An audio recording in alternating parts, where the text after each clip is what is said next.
దయగలిగిన మా తండ్రి, మీకు వందనాలు, స్తుతులు, స్తోత్రాలు. ఈ లోకంలో ఎందరికో లేని భాగ్యాన్ని తండ్రి మా జీవితాల్లో అనుగ్రహించి, మీ గొప్పదైన మాటలు మమ్మల్ని పెంచుతున్న విధానం బట్టి వందనాలు చెల్లిస్తున్నాం.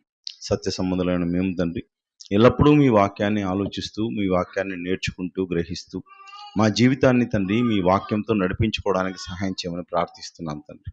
ఈ ఆదివారపు దినాన ఎన్నో విలువైన మాటలు తండ్రి మరి బోధిస్తుండగా ఉపకారాత్మను దయచేయండి.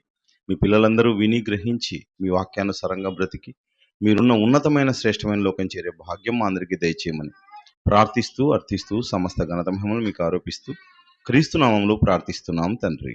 ఆమేన్. ప్రియులారా, ఒక మంచి అద్భుతమైన అంశాన్ని ఆలోచిద్దాం. అందలమెక్కించేది అవమానమేనా? పాఠ్యాంశం పేరండి, అందలమెక్కించేది అవమానమేనా. ఈరోజు ఈ సమాజంలో బ్రతుకుతున్న మనమందరం కూడా చాలామంది బాధపడుతూ ఉంటారండి. ఎందుకంటే మేము అవమానించబడ్డాం, నిందించబడ్డాం, మమ్మల్ని తప్పుపడుతూ ఉన్నారు. ఈరోజు పనిచేసే చోట్లైనా, కుటుంబాలలో అయినా, వ్యక్తులుగా అయినా ప్రతి మనిషి కూడా భార్యతో అవమానించబడ్డామని, భర్తతో అవమానించబడ్డామని, తల్లిదండ్రులతో అవమానించబడుతున్నామని ప్రతి ఒక్కరూ కూడా బాధపడుతూ ఉంటారు, ఇబ్బంది పడుతూ ఉంటారు. కానీ అవమానించిన వారు ఏం చేస్తారంటే వారి మీద కక్ష పెంచుకుంటారు. కక్ష పెంచుకొని వారిని అవమానిస్తారు, వారిని ఇబ్బంది పెడతారు, ఎత్తుకు పై ఎత్తులు వేస్తూ ఉంటారు. వాటినే సినిమాలుగా, సీరియళ్ళగా ఈరోజు ప్రపంచంలో చూస్తూ ఉన్నాం మనం అందరం కూడా. ఒక మనిషి మాటను బట్టి ప్రవర్తిస్తూ ఉంటారు. వాళ్ళు అది చేశారు కనుక మనం ఇది చేయాలని మాట్లాడుకుంటుంటారు. కానీ బైబిల్ ఈ ప్రపంచంలో ఉన్న పుస్తకాల మాదిరిగా, ఈ ప్రపంచంలో ఉన్న మనుషుల్లాగా మాట్లాడేది కాదు, ఆలోచించేది కాదు.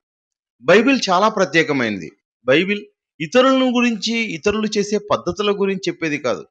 బైబిల్ అన్న వెంటనే అది దేవుని మాట, దేవుని గ్రంథం, దేవుని ఆలోచనలు, పరలోకం గురించి చెప్పే మాట కనుక బైబిల్ ఎప్పుడు ఏమని చెప్తుందంటే, ఎన్ని విషయాలు జరుగుతూ ఉన్నప్పటికీ కూడా నువ్వు సుబుద్ధితో ఉండు, మంచి బుద్ధితో ఉండు, విలువైన వాడిగా ఆలోచించు. అంతేకాని ఇతరులు నాకేమో చేశారని, వారికి ఏదో చెయ్యాలనే ప్రయత్నం నువ్వు చేయొద్దని చెప్తుందండి. ప్రియమైన దేవుని వారలారా, కాబట్టి బైబిల్ ఏమని ఇంకా బోధిస్తుందంటే, ఎవరికైనా అవమానం వచ్చిందనుకోండి, నిందలు వచ్చాయనుకోండి, అవి చేసిన దానికి వచ్చాయా, చేయని దానికి వచ్చాయా? ఆలోచించండి.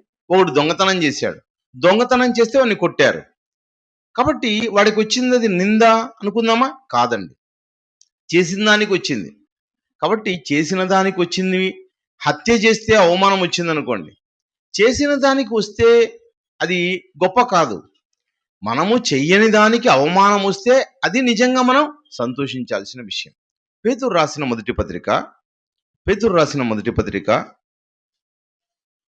2వ అధ్యాయం 20వ మాటలో, తప్పిదమునకై దెబ్బలు తినినప్పుడు మీరు సహించినడలా మీకేమి ఘనము. చూడండి, మీకేమి ఘనం? తప్పిదం చేశారు, హత్య చేశారు, అవమానం చేశారు, లేదా తప్పుగా మాట్లాడారు, లేదా దొంగతనం చేశారు. అలా చేసినప్పుడు నీకేమొచ్చింది? తప్పిదం చేసి దెబ్బలు తిన్నావు. మీరు సహించిన వెడల మీకు ఘనమేమి? మీకేమి ఘనం? మీకు ఘనత రాదు. అంటే తప్పు చేసిన వాడికి అవమానించినా, ఇబ్బంది పెట్టినా, ఏమంటే పోలీస్ స్టేషన్కి పోయినా అది ఏమీ కాదు. కానీ ఎలా ఉండాలంట మనిషి? మేలు చేసి బాధపడినప్పుడు మీరు సహించినడలా అది దేవునికి హితమగును. దేవుడు నిన్ను మెచ్చుకుంటాడు, దేవుడు నీకు మేలు చేయాలనుకుంటాడు. ఏమండి, అర్థమవుతోందా? మేలు దేవుడు నీకు చెయ్యాలి అనుకుంటే నీవెలా ఉండాలంట? నీవు మేలు చేసి బాధపడినప్పుడు. ఏమండి, ఇతరుల కోసం మేలు చేస్తాం, వాళ్ళు బాగుపడాలని నువ్వు ధనమే ఇస్తావు, లేదా వాళ్ళు ఏమండి, అత్త కోడలు ఉంటారండి. కోడలు వచ్చింది ఇంటికి, కోడలు ఇంటికి వస్తే ఏమని వాళ్ళ మీద సూటిపోటి మాటలు మాట్లాడుతుంటారు అత్తలు. ఏమంటారు? వాళ్ళు తిండి పెట్టలేక మా ఇంటికి పంపించారు, ఈమెకు పని రాదు, చేత కాదు. కానీ ఆ కుటుంబానికి ఏమిస్తుందామే? వారసునిస్తుంది. మేలు చేసేది మా ఇంటికి వచ్చింది అనుకుంటారా? కాదండి, వారిని ఏదో ఇబ్బంది పెడుతూ ఉంటారు, ఏదో సాధిస్తూ ఉంటారు, ఇది చేయడం వల్ల ఏదో అనుకుంటూ ఉంటారు. కానీ ఒక ప్రాణులని, నీ కుటుంబాన్ని, నీ వంశాంకురాలని అందించేది కోడలు అనుకుంటారా? అలా అనుకోరండి. అదేవిధంగా ఎక్కడైనా కూడా అవమానాలు జరుగుతాయండి, ఎక్కడైనా ఇబ్బందులు జరుగుతాయి. వీటన్నిటి వెనకాల ఏముందంటే సహనం లేకపోవడం, ఓర్పు లేకపోవడం అన్నవి ప్రధానంగా మనకు కనిపిస్తాయి. వాటికి సహనం లేకపోవడం వల్ల ఇతరుల్ని మనం అవమానించాలి, తక్కువగా చూడాలనుకుంటారు ప్రియమైన దేవుని వాళ్ళ. ఇది బైబిల్ అన్నది ఒక చారిత్రక పుస్తకం. ఇలా జరిగాయి అంటే ఇందాక చదవబడిన వాక్య భాగం అక్కడికి వెళ్ళండి. మత్తయి సువార్త, మత్తయి సువార్త 5వ అధ్యాయం, మత్తయి సువార్త 5వ అధ్యాయం 11వ మాటలో, నా నిమిత్తము జనులు మిమ్ములను నిందించి హింసించి మీ మీద అబద్ధముగా చెడ్డ మాటలెల్లా పలుకున్నప్పుడు మీరు సంతోషించండి, మీరు ధన్యులు, మీరు అదృష్టవంతులు. ఎవరి నిమిత్తమంట? ఎవరి నిమిత్తం మిమ్మల్ని నిందిస్తారు? నా నిమిత్తం. యేసుక్రీస్తు నిమిత్తం మనుషులు ఏం చేస్తారంట? మనుషులు నిందిస్తారు, హింసిస్తారండి. ఈరోజు క్రైస్తవులు అనుకున్న వెంటనే క్రైస్తవులు ఏమండి, ఈరోజు క్రైస్తవులు చాలా విలువైన వారు. ఉప్పు ఏ విధంగా విలువైనదైనా బయటపడేస్తారో, క్రైస్తవులు అనే వాళ్ళనైనా కానీ వాళ్ళు విలువైన వారుగా, వారు మంచివారిగా ప్రవర్తిస్తున్న ఈ సమాజం ఏం చేస్తుంది? వాళ్ళని అసహించుకుంటుంది, వాళ్ళని దూరం పెడుతుంది, వీళ్ళతో ఉండకూడదు అనుకుంటుంది. అలా ఉన్నప్పుడు మిమ్మల్ని నిందిస్తే, అబద్ధముగా చెడ్డ మాటల పలికితే మీరు ధన్యులు, సంతోషించి ఆనందించుడి, పరలోకమందు మీ ఫలము అధికమగును.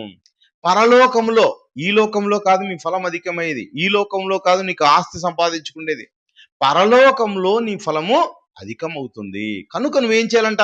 సంతోషించి ఆనందించుడి. అంటే ఈ మనుషులందరూ తప్పుపడతారు, అవమానిస్తారు, అన్యాయం చేస్తారు, శ్రమ పెడతారు. ఎవరిని? క్రైస్తవుని. ఎందుకు? వారికి క్రీస్తు అంటే ఇష్టం లేదు. వారికి ఏమి ఇష్టం అంటే, ఇదిగో లోకంలో ఉన్నట్టుగా ఉండాలి, అందరి మాటలకు నీ మాట ఏముంది? వ్యతిరేకంగా ఉంది, మంచిగా ఉండాలని ఉంది. ఏమండి, మనం ఏం చెప్తాం? ఇదిగో ఏమండి, నిన్ను హింసించిన వారినైనా ప్రేమించమని చెప్తాం. అది వాడికి సాధ్యమవుతుందా? అది వాడికి సాధ్యం కాదు. ఏమండి, ఒకరి కోసం నువ్వు హెల్ప్ చేస్తావు, వాడికి హెల్ప్ చేయడం చేత కాదు.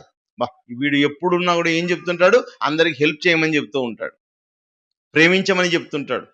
కులమని, మతమని, వర్గమని, వర్ణమని, రంగులని, వాటిని బట్టి మనుషులు ఇష్టపడుతూ ఉంటారు, దూరం పెడుతూ ఉంటారు. వాళ్ళు మనుషుల్లాగా ప్రవర్తిస్తూ ఉంటారు. కానీ నువ్వు ఉంటేమంటావు? నువ్వు పరలోక సంబంధిలాగా బతకమని చెప్తావు. అది వాడికి ఇష్టం లేదు. అందుకని నిన్నేం చేస్తాడు? నిన్ను హింసిస్తాడు, నిన్ను ఇబ్బంది పెడతాడు, నీకు ఇబ్బందులు కలుగజేస్తాడు. కానీ నువ్వెలా ఉండాలి? నువ్వు సంతోషించి ఆనందించాలి. అయ్యో నాకు అవమానం జరిగిందని నువ్వు అనుకోకూడదు. నీకే కాదంట, ఎవరికి చేశారని చెప్తున్నాడు కింద ఏమంటున్నాడు? ఈలాగున వారు మీకు పూర్వమందున్న ప్రవక్తలను ఏమండి, దేవుని మాట బోధించే వారిని, దైవ సంబంధులను, ఏమండి, దేవుని పిల్లలను ఏం చేశారంట? హింసించారు. అంటే ఇది చరిత్ర. మీకే కాదు ఈ హింసలు, మీకే కాదు ఈ అవమానాలు, గత కాలాల్లో చాలా మందికి అవమానాలు జరిగాయి. ప్రేమైన దేవుని వాళ్ళరా, బైబిల్ గ్రంథంలో ఉన్న అనేక మంది భక్తుల జీవితాలలో అవమానాలను జరిగాయండి. దానియేలు అనే ఒక భక్తుడు ఉన్నాడండి. ఆయన ఎవరు? ఎలా తీసుకురాబడ్డాడు? చెరకు తీసుకురాబడ్డాడు. చిన్నతనంలోనే చెరకు తీసుకొచ్చాడు.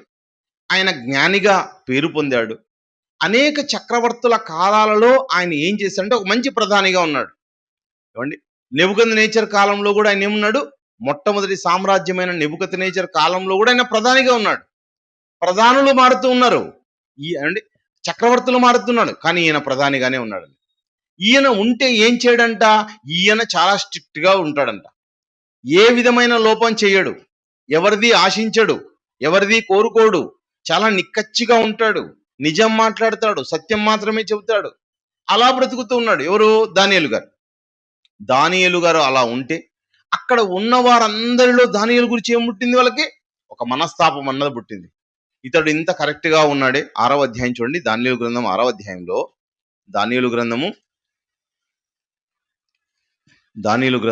6వ అధ్యాయం చూడండి, 2వ మాటలో, వారి పైన ముగ్గురిని ప్రధానులుగా నియమించెను, ఆ ముగ్గురిలో దానియేలు ముఖ్యుడు. రాజునకు నాశనము కలగకుండానట్లు ఆ అధిపతులు తప్పకుండా ఈ దానియేలు అతి శ్రేష్టమైన బుద్ధి గలవాడై ప్రధానుల్లోనూ అధిపతుల్లోనూ ప్రఖ్యాతి నొంది ఉండేను. చూడండి, అంటే ఇతనికి పేరు ప్రఖ్యాతులు వచ్చాయి.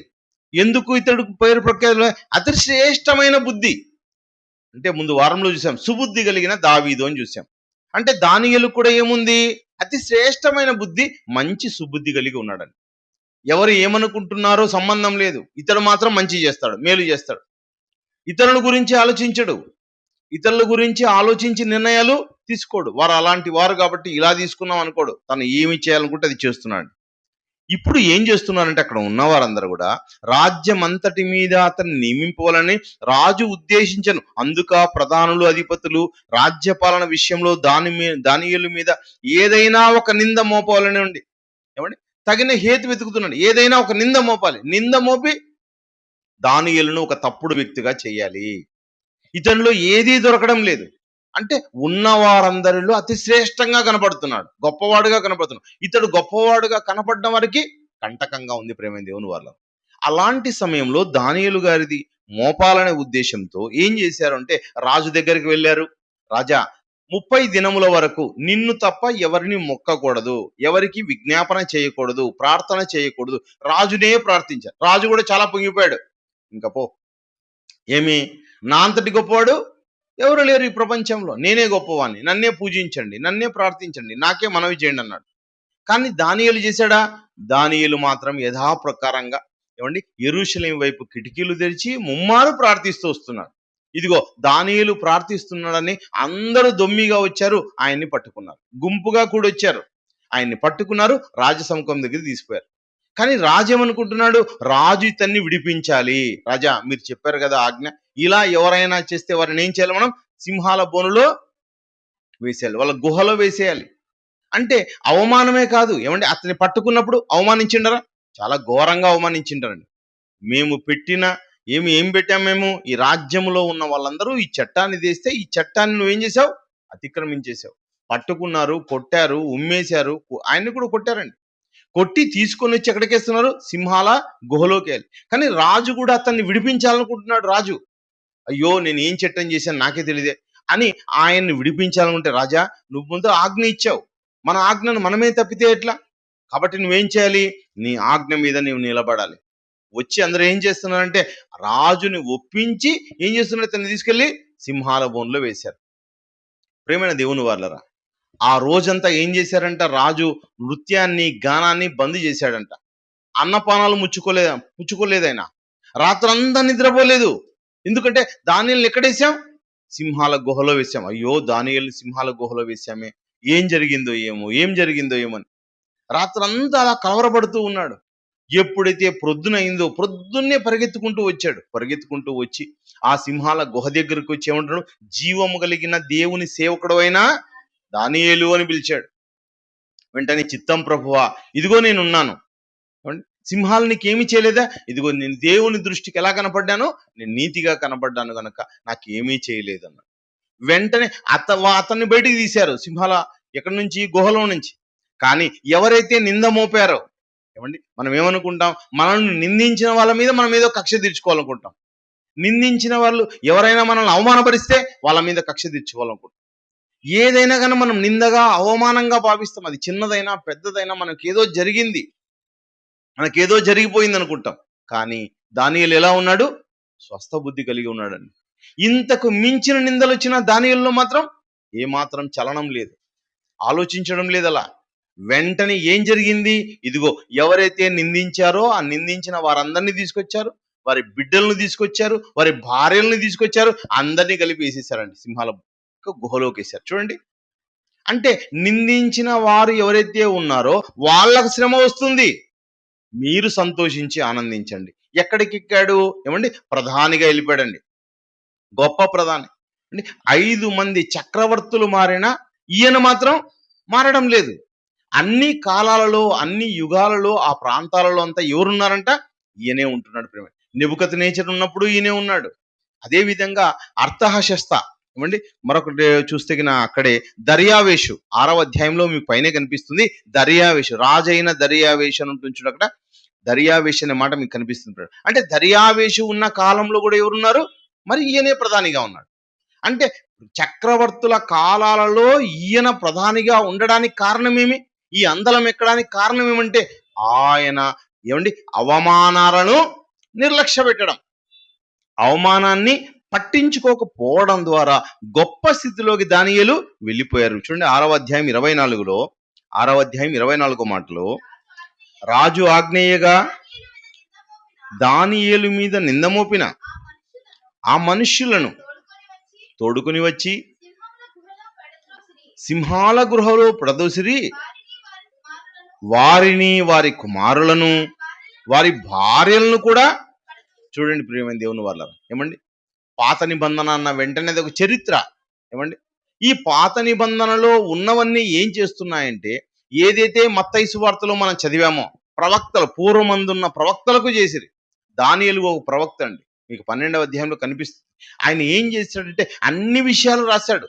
మీరు ఈ గ్రంథపు చుట్టలో ఇవన్నీ రాసి అంత్యకాలం వరకు, దూత గాబ్రియేలు దూత చెప్తున్నాడు, అంత్యకాలం వరకు దానియేలును వాటిని భద్రపరచుము, ముద్ర వేయము అని చెప్పాడు. కనుక ఆయన ఒక ప్రవక్త. అలా ప్రవక్తలకు చేశారు. కానీ వాళ్ళు ఎక్కడికి వచ్చారు? వాళ్ళు ఏమైంది? అందలం ఎక్కారు, సింహాసనం మీద నిలబడ్డారు. నీతి, న్యాయం, సత్యం, యథార్థత ఎవరైతే ఉంటారో వారందరూ కూడా గొప్ప స్థితిలోకి ఉంచారు ప్రేమైన దేవుని వాళ్ళ. అంటే యథార్థత కలిగి ఉన్నారు, వాళ్ళు నీతి కలిగి ఉన్నారు. యథార్థవంతులు ఎవరంట? యథార్థవంతులు లోక విరోధులు. ఏమండి, అందరూ అసత్యం మాట్లాడితే నమ్ముతారండి, సత్యం మాట్లాడితే ఎవరు కూడా నమ్మని పరిస్థితి. కానీ మనం సత్యం అన్నది మాట్లాడాలని చెప్తుంది. అదేవిధంగా మరొక విషయాన్ని కూడా మనం ఆలోచించినట్లయితే, ఆదికాండంలో మనకు ఒక గొప్ప వ్యక్తి కనిపిస్తాడు ప్రేమైన దేవుని వాళ్ళారా. ఎవరైనా? యోసేపు. ఆ యోసేపు 15 ఏళ్ల వయసు అండి, చిన్న వయసు. 15 ఏళ్ల వయసులోనే ఆయనకు దర్శనాలు చూస్తున్నాడు, ఆయన కలలు కంటూ ఉన్నాడు. ఆ దర్శనాలని వాళ్ళ తండ్రితో, తల్లితో, అన్నదమ్ములతో పంచుకున్నాడు. వారితో ఎప్పుడైతే అన్నలతో పంచుకున్నాడో, ఆ అన్నలు ఏం చేశారు? ఆయన మీద పగబెట్టుకున్నారు, ఆయన మీద కక్ష కట్టారు. అదేవిధంగా వాళ్ళ తండ్రి గారు యాకోబు గారు పిలిచి, ఇదిగో మీ అన్నలు షెకెములో ఉన్నారు. ఎక్కడున్నారంట? షెకెములో ఉన్నారు. షెకెములో ఉన్నారు గనక, షెకెములో వాళ్ళు గొర్రెలు మేపుతున్నారు గనక, నీవు వారి దగ్గరికి వెళ్ళి యోగక్షేమాలను ఆలోచించి తీసుకొని రా సమాచారం అని షెకెమునకు ఆహారాన్ని ఇచ్చి పంపించాడు. ఆహారాన్ని తీసుకుపోయిన ఎవరు? యోసేపు గారు. యోసేపు అన్నలకు ఆహారం తీసుకొని పోతే అన్నలు ఏం చేశారు? ఇదిగో దూరం నుంచి చూసినట్టే, అదిగో వస్తున్నాడు రా వీడు, వీడు ఇంకెట్లా తండ్రికి దూరంగా ఉన్నాడు, వీడిని చంపాలి. చూడండి, వీడిని చంపాలి. ఆ చంపాలి అనుకున్నప్పుడు కూడా ఎలా చంపాలి? ఎలా చంపాలనుకుంటే, అతడు దగ్గరకు వచ్చిన తర్వాత అతని యొక్క నిలువుటంగిని తీసేసి అవమానపరిచి అతన్ని బావిలోకేసి, ఏమండి, ఒక లోపల ఎంత ఉంటాయండి? బావంటే ఎడారులు ఎంత ఉంటాయి? చాలా లోతైన బావులు. బావంటే మన మాదిరిగా ఏదో 10 అడుగులు 20 అడుగులు ఉండే బావులు కాదు. ఎడారుల్లో ఉండే బావులు, చాలా లోతైన బావులు. ఆ బావుల్లో చిమ్మ చీకటి. అలాంటి ప్రదేశంలోకి వేసేసారండి. ఏమండి, ఎంత వాళ్ళ బాధపడి ఉంటాడు చెప్పండి. చిన్నవాడు దాదాపు 15-17 ఏళ్ల వయసులో ఉన్నవాడిని అలా పడేస్తూ ఉంటే, అన్నలు నాకు ఇలా చెయ్యొద్దండి అన్నా కూడా, ఇదిగో నువ్వన్నీ నాకు చెబుతూ ఉంటావు అంటే అతడి పైన కక్ష పెంచుకున్నారండి. అంటే ఈ రోజుల్లో కూడా మన పట్ల కూడా ఎవరు కక్ష పెంచుకుంటారు? ఎవరైతే కుటుంబ సభ్యులు ఉన్నారో ఆ కుటుంబ సభ్యుల్లోనే వస్తుంది కలహం. ఆ కుటుంబ సభ్యులే కక్ష పెట్టుకుంటారు. మనమేమనుకుంటాం? ఇదిగో నా కుటుంబ సభ్యులు మంచి వాళ్ళు, లేదా మా వాళ్ళు మంచోళ్ళు, మా దగ్గర ఉన్న వాళ్ళు మంచి వాళ్ళు అనుకుంటాం, దూరం ఉన్న వాళ్ళు వేరే అనుకుంటాం. కానీ దూరం వాళ్ళు మన మీద పగ పెంచుకోరు ప్రియమైన దేవుని వాళ్ళ. దగ్గర వాళ్ళే, దగ్గరగా ఉన్న వాళ్ళే పగలు పెంచుకుంటారు. అలా పగ పెంచుకొని అతన్ని ఏం చేశారంటే లోపల పడేశారు. మరి ఏం చేశారు? ఇతన్ని లోపల పడేస్తే వృధారా, ఏం చేయాలంట? ఇదిగో మిథ్యాన్ నుంచి వస్తున్నారు. ఎవరు? ఇష్మాయిలీలు వస్తున్నారు. ఆ ఇష్మాయిలీలు ఇతనికి అమ్మేస్తే, అబ్బా అదేం వెండికి అమ్మేద్దాం, 20 తులముల వెండికి అతన్ని అమ్మివేసి ఆ వెండి తీసుకున్నారు ప్రేమైన దేవుని వాళ్ళ. ఆ తర్వాత వాళ్ళు కూడా ఏం చేశారు? అతన్ని తీసుకుపోయి పోతీఫరుకు అప్పగించారు. పోతీఫరుకు అమ్మేశారు. ఆ పోతీఫరు ఎవరంటే ఒక రాజ సంరక్షకుల సైన్యాధిపతి. ఆ సైన్యాధిపతికి అమ్మితే ఆ సైన్యాధిపతి అతన్ని ఏం చేశాడంటే అతని దగ్గర పెట్టుకున్నాడు. అతడు ఇంట్లో పెట్టుకుంటే అతని భార్య అతని మీద కన్ను వేసి ఏం చేసింది? ఆమె అతని మీద నిందలు వేసింది. నిందలు వేసి చెరసాలకు అప్పగించేశారు. కానీ చెరసాలలో ఎలా ఉన్నాడైనా? ఆయన మాత్రం మంచి సుబుద్ధి కలిగే ఉన్నాడు. వీళ్ళందరూ నిందలు వేస్తున్నప్పుడు కూడా ఏమైనా నోరు తెరిచాడా? అవమానించినప్పుడు నోరు తెరిచాడా? ఎక్కడా నోరు తెరవలేదని ఆయన సైలెంట్గా ఉన్నాడు. యేసుక్రీస్తుల వారు కూడా ఆయన్ని కూడా పిలాతుకు అప్పగించినప్పుడు ఆ పిలాతు దగ్గర కూడా ఎలా ఉన్నట్టు యేసుక్రీస్తుల వారు అండి, గొర్రె ఎలా ఉంటుందంట, బొచ్చు కత్తరించు వాని ఎదుట గొర్రె ఏ విధంగా మౌనంగా ఉంటుందో అలా యేసుక్రీస్తుల వారు ఉన్నారు, అలాగే యోసేపు గారు కూడా ఉన్నారండి. అంటే ఏమిది, కొత్త నిబంధనకు ఛాయగా ఏది కనిపిస్తుంది మనకు, పాత నిబంధన కనిపిస్తోంది. పాత నిబంధనలో యోసేపు గారు యేసుక్రీస్తుకు ఛాయగా కనిపిస్తున్నాడు, అంటే ఒక నీడగా కనిపిస్తున్నాడు అనమాట. అంటే రాబోయే కాలంలో వస్తాడు, ఈయన కన్నా గొప్పవాడు వస్తాడు, ఆయనకు ఈయన ఛాయగా ఉన్నాడు. ఏమున్నాడు ఆయన, అలాగే ఉన్నాడు. ఆ తర్వాత ఇద్దరికి కూడా, ఇది భక్ష్యకారుల అధిపతికైనా పానదాయకుల అధిపతికైనా ఆయన కలభావం చెప్పాడు, వారు కూడా పట్టించుకోలేదు. రాజుకే కల వచ్చింది, ఆ రాజు కలభావం చెప్పిన తర్వాత ఆయన ఎక్కడికి తీసుకెళ్ళాడు ఒకసారి చూడండి. 41వ అధ్యాయం, ఆదికాండం 41వ అధ్యాయం, ఆదికాండం 41వ అధ్యాయం 41వ వచనంలో, మరియు ఫరో చూడుము, ఐగుప్తు దేశం అంతటి మీద నిన్ను నియమించి ఉన్నాను. చూడండి, ఐగుప్తు దేశం అంతటి మీద, ఈ దేశం మీదే నువ్వు అధికారయ్యా. చూడండి, ఎన్నో అవమానాలు. ఒక్కసారిగా చూస్తే వాళ్ళ భార్య ఏమంటుంది, ఇదిగో హెబ్రీయుడని ఈ పడుచువాడని నా మీద చేయేశాడు, నువ్వు తీసుకొచ్చి ఇతన్ని పెట్టావు, ఇతడు నాకు అవమానపరిచాడు, ఇతన్ని చెరసాల్లోకి వేయాలన్నారు. ఎన్నో మాటలు తిట్టారు, ఉన్న వాళ్ళందరూ తిట్టింటారు, భర్త తిట్టింటాడు. కానీ ఎన్ని తిట్టినప్పటికీ, ఎన్ని అవమానాలు జరిగినప్పటికీ ఎలా ఉన్నాడు ఆయన, ఆయన మౌనిగా ఉన్నాడు. ఏమండి, ఎలా అతను అమ్మేశారు. ఎవరు వాళ్ళందరూ కూడా, ఏమండి ఏమంటారు వాళ్ళని, వాళ్ళు బానిసలు. బానిస మాట్లాడడానికి లేదు, నాకు న్యాయం చెప్పమని అడగడానికి లేదు, బానిసలు మౌనంగా ఉండాల్సిందే. అలా మౌనంగా ఉన్నాడు ఆయన. అయినప్పటికీ కూడా ఆయన మీద నిందలు ఎన్నో వేశారండి, ఎన్నో చెడ్డ మాటలు పలికారు, విపరీతంగా కొట్టింటారు, సంఖ్యల్లో తన్నిటిని బాధించాయి. ఎవరిని, యోసేపు గారిని. కానీ అలాంటి వాణ్ణి దేవుడు ఎంతగా హెచ్చించాడంటే, మరియు ఫరో చూడండి, ఉంగరము తీసి యోసేపు చేతికి పెట్టి సన్నపు నార బట్టలు అతనికి తొడిగించి అతని మెడకు బంగారు గొలుసు వేసి తన రెండవ రథం మీద అతన్ని ఎక్కించెను. అప్పుడు వందనాలు చేయండి, అతని ముందర జనులు కేకలు వేసిరి. అట్లు ఐగుప్తు దేశం అంతటి మీద అతన్ని నియమించిన. అప్పటికి ఎన్ని సంవత్సరాల వయసు ఉంది, 30 సంవత్సరాల వయసు ఉందండి యోసేపుకి. అప్పటికి ఉన్న వయసు ఎంత, 30 సంవత్సరాలు. యేసుక్రీస్తుల వారు ఏ వయసులో ఉన్నప్పుడు ఆయన బోధన ప్రారంభించాడు, 30 సంవత్సరాల వయసు అప్పుడు బోధించాడు. ఏమండి, యవ్వన దశలో ఉన్నప్పుడు వచ్చిన 30 ఏండ్ల వరకు కూడా ఆయన ఎలా ఉండి, ఏమండి దాదాపు 17 ఏళ్ళకి వెళ్ళిపోయాడు అనుకోండి ఒక జైల్లోకి, చెరసాల్లోకి వెళ్ళిపోయాడు అనుకోండి. 17 ఏండ్ల నుంచి 30 ఏండ్ల వరకు చెరసాల్లో ఉండాలంటే నేనేమీ చేయలేదే, నేనేమి తప్పు చేయలేదే అనుకుంటాం. కానీ ఎన్ని ఉన్నప్పటికీ, ఎన్ని అవమానాలు వచ్చినా, ఎన్ని నిందలు వచ్చినా ఎలా ఉన్నాడు ఆయన అంటే, ఇదిగో మౌనంగా ఉన్నాడు. ప్రేమ దేవుని వాళ్ళ తన దగ్గర ఉన్న వాళ్ళకి చెప్పాడు నేను ఏ తప్పు చేయలేదని, కానీ అందరి మధ్యకు వెళ్ళి ఎక్కడ ఆయన నిరూపించుకోలేకపోయాడు, చెప్పలేకపోయాడు. వేరే వాళ్ళ మీద వీళ్ళే చేశారని నింద, వాళ్ళు చేసిన నిజమైనా చెప్పలేకపోయినాడు. మనం ఏమనుకుంటాం, అత్త కోపడింది అనుకోండి, అత్త తిట్టింది అనుకోండి, అత్తలు తిట్టకూడదు, మళ్ళీ ఇంకొకరికి వెంటనే చెప్పాలి. ఈ అమ్మ చేసింది, ఆమె చేసింది, కోడలు చేసింది అనుకోండి, ఏదన్నా వెంటనే అత్త చెప్పాలనుకుంటా. ఓర్పు సహనం ఉండదు ప్రేమ దేవుని వాళ్ళ. కానీ దైవ భక్తులకి ఏముందంట, ఎంతో ఓర్పు, ఎంతో సహనం, ఎంతో ప్రేమ కలిగి జీవించారు వాళ్ళ జీవితంలో. అందుకని దేవుడు ఏం చేశాడు, వాళ్ళని మంచి ఉత్తమమైన ప్రదేశంలో పెట్టాడు, ఉన్నతమైన ప్రదేశంలో పెట్టాడు.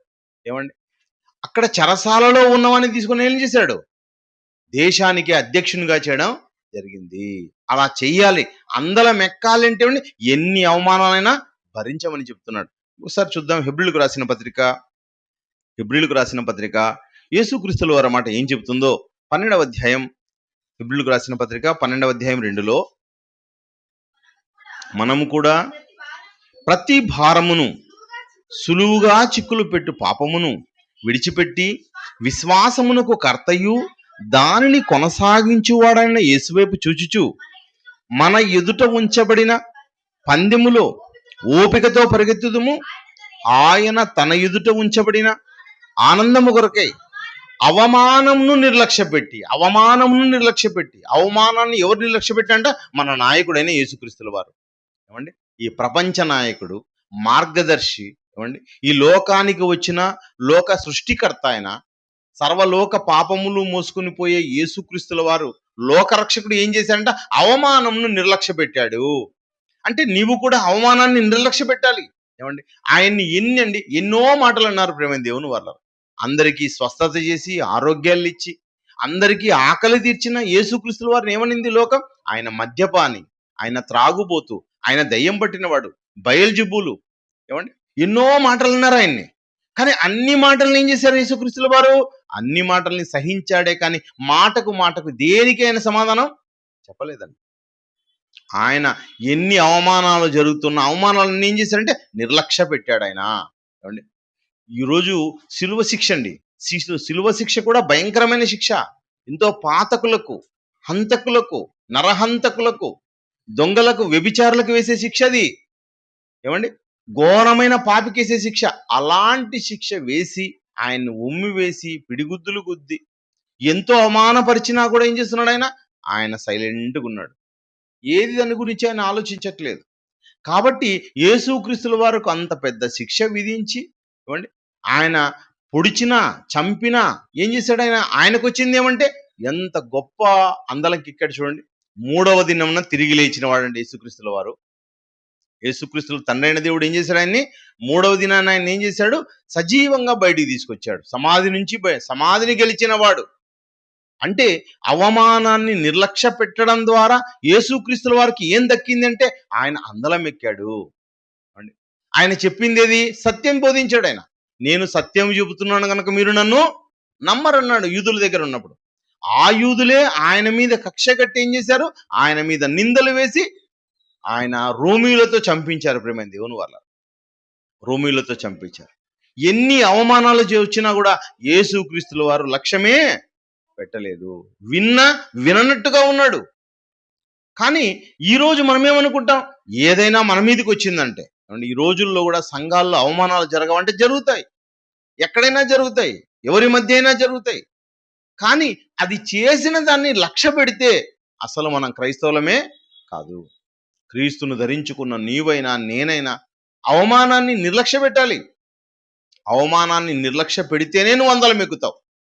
ఎక్కడ అందలం? రాబోయే కాలంలో పరదేశికి వెళ్తావు అండి. ఎక్కడ? పాతాళం కన్నా పరదేశి ఎక్కడుంది? పైన ఉంది. చూశారు కదా, మీ అందరు కూడా ఎన్నోసార్లు మీరు పాటల్లోనూ వాక్యంలో మీరు విన్నారు. ఎక్కడుందంట? 2 పాతాళంలోనే ఉన్నాయి. ధనవంతుడు పాతాళంలోనే ఉన్నాడు, అదేవిధంగా దరిద్రుడు పాతాళంలోనే ఉన్నాడు. కానీ దరిద్రుడు ఎక్కడున్నాడు? పై స్థానంలో ఉన్నాడని, పై స్థానంలో ఉంటున్నాడు. ఆ ప్రదేశానికి వెళ్ళాలంటే ఈ కింది స్థలంలోకి నువ్వు వెళ్ళకూడదంటే ఏం చేయాలంటే ఈ భూమి మీద జరిగే అవమానాలను నిర్లక్ష్య పెట్టాలి, పట్టించుకోకూడదు. దేవుని కోసం బ్రతకాలి, సత్యం చెప్పాలి. ఏమండి? యేసుక్రీస్తుల వారిని ఎందుకు ఆ రోజు జనమందరూ అసహించుకున్నారంటే యోహాను సువార్త 16వ అధ్యాయం చూడండి, 14వ అధ్యాయం. యోహాను సువార్త 14వ అధ్యాయం 16వ మాటలో యేసు, నేనే మార్గమును సత్యమును జీవము. చూడండి, యేసుక్రీస్తు వారు ఏమంటున్నాడు? నేనే మార్గం, నేనే జీవం, నేనే సత్యం. ఎందుకు అందరూ అసహించుకుంటే ఆయన సత్యం చెబుతున్నాడండి. అదే అక్కడున్న బోధకులైతే అసత్యం చెప్తారు, కలిపి చెప్తారు. సత్యం మాత్రమే చెప్పరు వాళ్ళు, సత్యాన్ని అసత్యంతో జోడించి చెప్తారు. యేసుక్రీస్తుల వారు దేవుడు గనుక, దైవం గనుక ఆయన ఏం చెప్పాడు? సత్యం మాత్రమే చెప్పాడు. కాబట్టి సత్యం చెప్తే మనుషులకి ఏం చేయదు? నచ్చదు. ప్రేమ దేవుని వల్ల సత్యం చెప్తే నచ్చదు, అసత్యం చెప్తే బాగుంటుంది. అసత్యం ఈయనకి చెప్పడానికి అవకాశం ఉందా? దేవుడు అసత్యం చెప్తాడా? దేవుడు అసత్యం చెప్పడు. కనుక ఈయన ఎట్టి పరిస్థితుల్లోనూ ఒక్క మాట కూడా అసత్యం పలకక సత్యమే చెప్పాడు. కనుక ఆ రోజున్న వారందరూ కూడా బోధకులు ఎవరైతే ఉన్నారో, ఆ రోజు మార్గదర్శకులను ఎవరైతే చెప్పుకుంటూ ఉన్నారో, ధర్మశాస్త్రోపదేశకులు చెప్తున్నారో, వారందరూ ఆయన పట్ల అసూయ పెంచుకొని ఈయన మన మధ్య ఉండకూడదనుకున్నారు. ఆయన్ని తీసేశారు. కానీ ఆయనే అందరికి ఏమయ్యాడు? మూలరాయిగా మారాల్సిన పరిస్థితి వచ్చింది ప్రేమ దేవుని వల్ల. అదేవిధంగా మరి సత్యం చెప్పే వారిని ఇంకా ఏమంటుంటే యేసుక్రీస్తుల వారిని ఈ రోజు కూడా అవమానిస్తూ ఉన్నారు. యేసుక్రీస్తుల వారిని ఇంకా ఏమంటున్నారంటే వ్యభిచారికి పుట్టాడని మాట్లాడుతున్నారు. క్రైస్తవులందరినీ నిందిస్తూ ఉన్నారు. క్రైస్తవులు సువార్త చెప్పేకి వెళ్తే ఆ క్రైస్తవుల పట్ల కూడా ఏం చేస్తున్నారు? ఈరోజు దొమ్మిగా మనుషులు పడుతున్నారు. వచ్చి నీకు ఇక్కడ వాక్యం చెప్పడానికి ఉంది అవకాశం, ఏమండి? ఇక్కడ చర్చి కట్టడానికి నీకు పర్మిషన్ ఉందా? ఏవేవో మాటలు మాట్లాడుతున్నారు, తంతున్నారు, కొడుతున్నారు, ఇబ్బంది పెడుతున్నారు, పేడ నీళ్ళు వేస్తున్నారు. అంటే ఎన్ని చేసినప్పటికీ కూడా క్రైస్తవుడు ఏం చేస్తున్నాడు? అవమానాలను మనము నిర్లక్ష్య పెడుతున్నాం. ఎవరైతే అవమానాలను నిర్లక్ష్య పెడతారో ఈ భూమి మీద ఎక్కడ జరిగినా కూడా వారందరూ కూడా ఖచ్చితంగా అందలం ఎక్కుతారు. అందలం ఎక్కాలంటే, స్వర్గానికి చేరాలంటే, పరలోకానికి తండ్రి దగ్గరికి వెళ్ళాలంటే నీకు జరిగే, ఆత్మకు జరిగే అవమానాలను నువ్వు నిర్లక్ష్య పెట్టాలి. ఏమండి, మనం ఏమనుకుంటాం? వాటినే పట్టించుకుంటాం. వాళ్ళు ఏమంటారేమో, వీళ్ళు ఏమంటారేమో, ఎవరేమన్నా అన్ని. ఏమండి, ఎవరన్నా పెళ్లికి వెళ్దామని అనుకోండి, పెళ్లికి వెళ్ళాలంటే నేను ఈ బట్టలు వేసుకుంటే వాళ్ళు ఏమనుకుంటారేమో, నగలు లేకపోతే వాళ్ళు ఏమనుకుంటారేమో, అనుకుంటారనుకోరు చెప్పండి. నేను రెడీ కాకపోతే ఏమనుకుంటారో. అంటే ఎవరో మనల్ని గొప్ప అనుకోవాలనే ఉద్దేశంతోనే బతుకుతున్నావు కానీ నీ సత్యం కోసం మాత్రం నువ్వు బ్రతకడం లేదు. ఎప్పుడు కూడా మనిషి అనేవాడు మనిషిలాగా ఆలోచించకుండా దైవత్వంలోకి వెళ్ళి దైవత్వాన్ని ఆలోచించినప్పుడు ఏమైతావు? నువ్వు అందలానికి ఎక్కుతావు ప్రేమైన దేవుని వల్ల. ఇంకొక అంశాన్ని కూడా మనం చూద్దాం, ఆలోచన చేద్దాం. ఒకసారి సమూయేలు మొదటి గ్రంథం 6వ వచనం. సమూయేలు మొదటి గ్రంథము 6వ వచనం చూడండి. మొదటి అధ్యాయం, సమూయేలు మొదటి గ్రంథం 1వ అధ్యాయం 6వ వచనం. యెహోవా ఆమెకు సంతు లేకుండా చేసిన హేతువును బట్టి ఆమె వైరియగు పెనిన్నా ఆమె విసిగించుటకై ఆమెకు కోపము పుట్టించుచూ వచ్చెను. కోపము పుట్టించుచు. ఏమండి, ఎల్కానా ఉన్నాడండి. ఎల్కానాకు 2 భార్యలు, హన్నా, పెనిన్నా.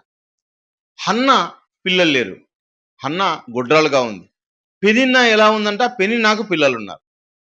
పిల్లలు ఉన్న వాళ్ళు ఉన్నారు, పిల్లలు లేని ఆమె ఉంది. కానీ ఈ పిల్లలు ఉన్న ఆమె పిల్లలు లేని ఆమెను ఏం చేస్తుందంట? కోపం పుట్టిస్తా ఉందంట, వైరిగా మారిందంట, ఇద్దరి మధ్య వైరం పెట్టిందంట. అదేవిధంగా ఏం చేస్తుంది? ఏమండి, విసిగిస్తోంది. అంటే సూటిపోటి మాటలు అంటాం, చీటికి మాటికి మాట్లాడడం, ముఖం చూసినప్పుడంతా అసహించుకోవడం, ముఖం చూసినప్పుడంతా ఏదో ఒక మాట అనడం. అంటే ఆమెకు చాలా ఇబ్బంది పెడుతుంది ప్రేమ దేవుని. అలా ఇబ్బంది పెట్టి పెట్టి పెట్టి పెడతా అంటే ఈమెకు తిండి మానేసే స్థితికి వచ్చేసింది. నిద్ర లేని రాత్రులు గడుపుతోంది, ఎంతో బాధపడుతోంది. ఇలా బాధపడిన ఆమెను బాధ పెట్టలేం లేదు.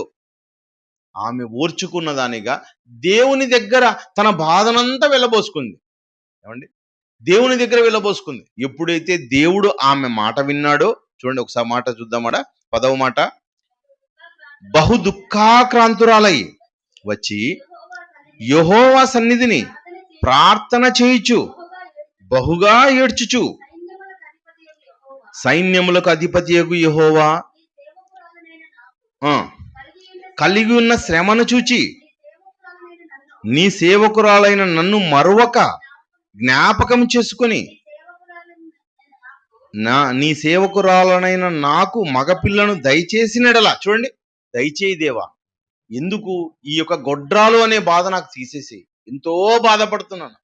ఆమె కేవలం ఈ విషయాన్ని బట్టి సూటిపోటి మాటలు అంటోంది. ఏమండి, ప్రతి విషయాన్ని నన్ను బాధ పెడుతోంది. ఎంతగా బాధ పెడుతోంది అంటే నేను చచ్చిపోవాలనుంది, నాకు అన్నం తినడం లేదు నేను అని ఎప్పుడైతే వచ్చి దేవునికి ప్రార్థన చేసిందో, తన మొరబెట్టిందో, మరి ఏలియా కూడా మాట్లాడిన తర్వాత విన్నాడు. ఇదిగో అమ్మ, నీకు ఖచ్చితంగా ఈ వచ్చే సంవత్సరానికి నీకు బిడ్డను దయచేస్తాడు, నువ్వు వెళ్ళు అన్నాడు. వచ్చే సంవత్సరానికంతా బిడ్డ వస్తే ఇదిగో మంగళ కత్తి ఆయన నెత్తి మీద పెట్టక ముందే ఏం చేసిందంట?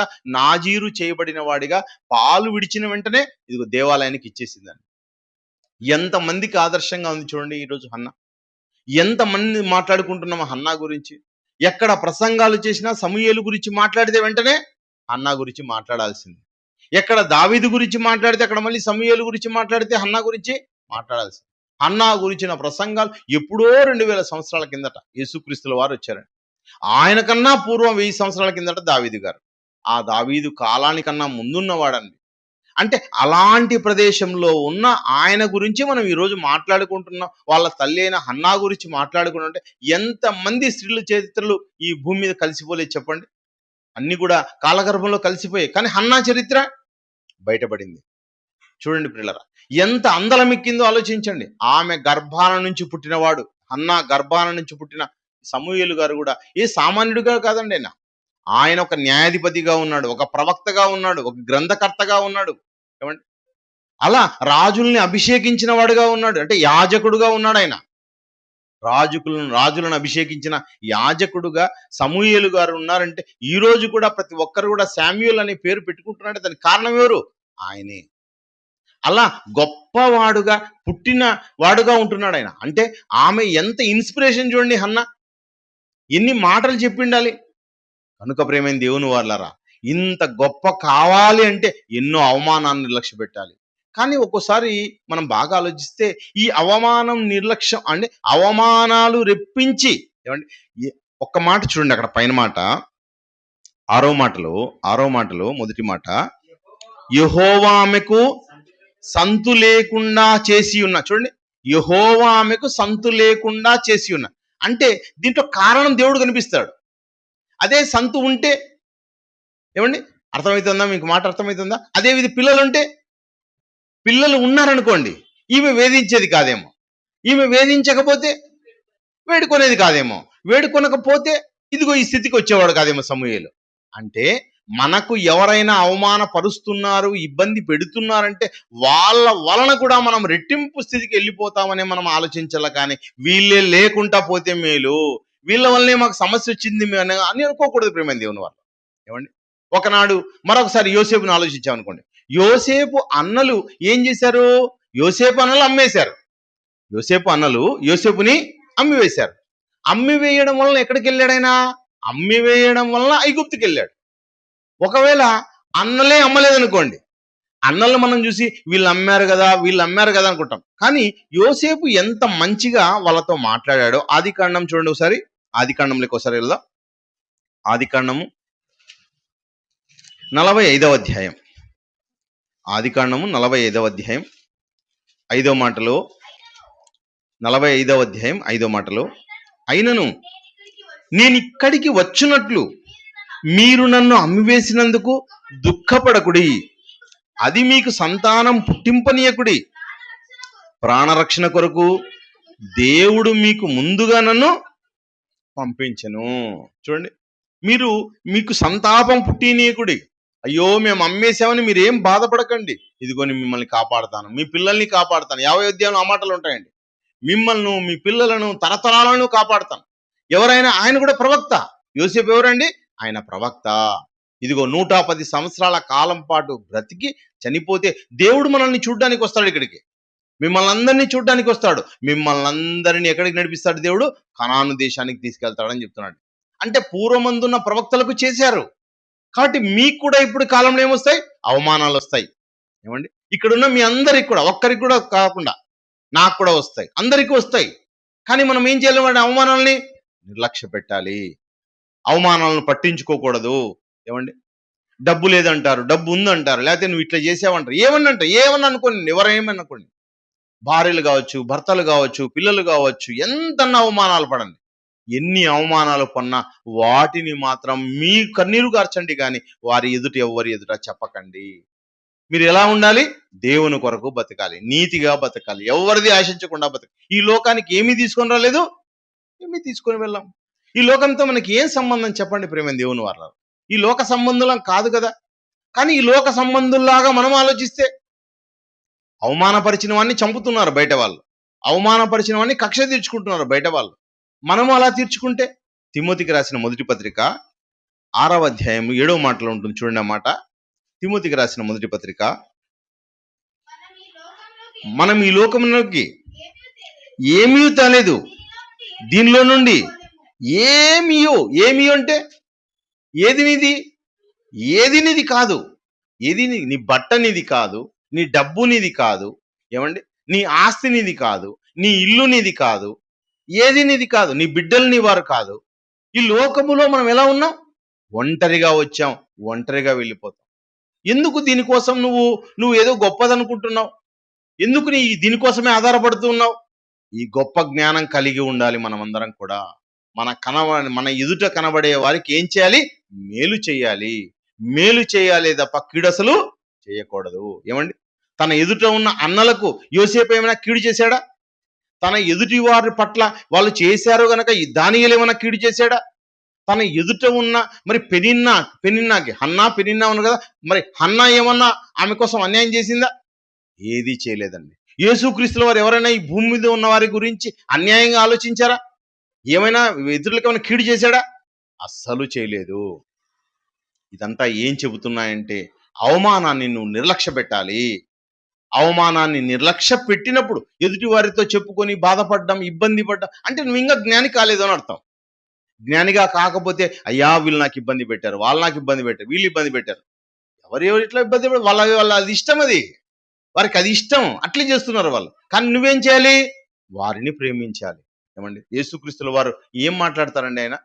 అన్ని ఇబ్బందులు పెట్టిన వారి గురించి తండ్రికి ఏమైనా ప్రార్థన చేస్తున్నాడు? తండ్రి వీరు ఏమి చేయుచున్నారు, వీరు ఎరుగరు కనుక వీరిని క్షమించుడి.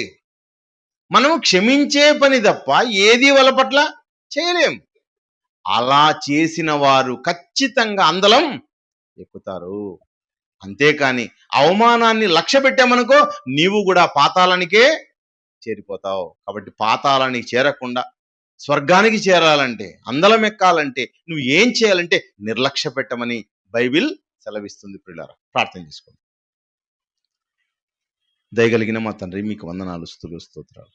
తండ్రి, మా జీవిత కాలంలో తండ్రి మీ గ్రంథాన్ని ఆలోచించి నేర్చుకొని మా జీవితాన్ని మార్చుకునే గొప్ప అవకాశాన్ని తండ్రి మాకు ఇచ్చిన విధానం బట్టి వందనాలు చెల్లిస్తున్నాం. ఈ కార్యక్రమానికి వచ్చిన మీ పిల్లలందరినీ దీవించండి, ఆశీర్వదించండి, బహుగా ఫలింపచేయండి. ఈ భూమి మీద ఉన్న వారి పట్ల తండ్రి మరి ఎలాంటి కక్షలు కార్పణ్యాలు పెట్టకుండానైనా మేమందరం కూడా తండ్రి మీ యొక్క స్వరూపంలో మేము బ్రతకడానికి సహాయం చేయమని ప్రార్థిస్తున్నాం. ఈ జీవిత కాలం అన్నది చిన్నదని తెలుసుకొని తండ్రి ఈ లోకంలో నుండి ఏదీ తీసుకొని పోలేమన్న విషయాన్ని గ్రహించిన వారుగా తండ్రి ఈ భూమి మీద బ్రతకడానికి సహాయం చేయండి. ఈ భూమి మీద ఉన్న భార్యల పట్ల, భర్తల పట్ల, అన్నదమ్ముల పట్ల, తల్లిదండ్రుల పట్ల, స్నేహితుల పట్ల కక్షలు తీర్చుకునేవారుగా కాకుండా మా చుట్టూన వారందరి పట్ల నిన్ను వలేవి నీ పొరుగు వారిని ప్రేమించమన్న మాటను బట్టి తండ్రి అందరినీ ప్రేమించి తండ్రి మరి మీ మాటను నెరవేర్చి మీరున్న ఉన్నతమైన శ్రేష్టమైన లోకం చేరే భాగ్యం మా కుటుంబాలకు, సంఘానికి అంతటి కూడా దయచేయమని ప్రార్థిస్తూ అర్థిస్తూ సమస్త ఘనత మహిమను మీకు ఆరోపిస్తూ క్రీస్తు నామములో ప్రార్థిస్తున్నాం తండ్రి. ఆమేన్.